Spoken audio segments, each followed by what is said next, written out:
রাহুলের গল্প এক যে ছিল ছোট্ট গ্রাম। সেই গ্রামে থাকত এক কিশোর, যার নাম রাহুল।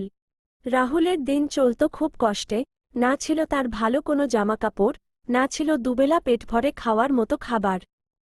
কিন্তু এত অভাবের মাঝেও রাহুলের একটা মস্ত বড় গুণ ছিল, সে কখনো মিথ্যা বলতো না আর সবসময় মানুষকে সাহায্য করার চেষ্টা করত।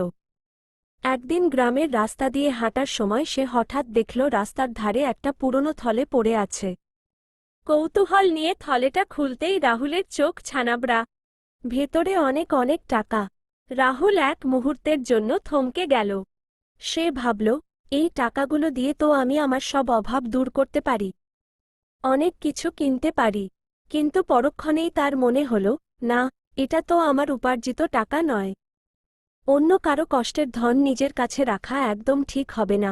ঠিক তখনই গ্রামে মাইকিং শোনা গেল যে এক বড় ব্যবসায়ীর টাকার ব্যাগ হারিয়ে গেছে। রাহুল এক মুহূর্ত দেরি করল না। সে সোজা ব্যবসায়ীর কাছে গিয়ে টাকার থলেটা হাসি মুখে ফিরিয়ে দিল। ব্যবসায়ী তো অবাক। তিনি রাহুলের জীর্ণ পোশাকের দিকে তাকিয়ে বললেন, তুমি এত গরিব, চাইলে তো টাকাগুলো লুকিয়ে রাখতে পারতে।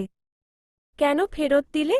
রাহুল খুব শান্ত গলায় উত্তর দিল, কারণ এটা আমার না। অন্যের জিনিস রাখা যেমন খারাপ, তেমনি অন্যায়।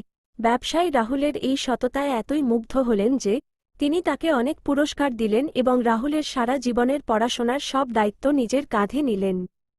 গল্পের শেষটা হলো আরও সুন্দর।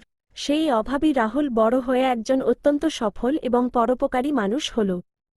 সে সারা জীবন গ্রামের মানুষের সেবা করে গেল।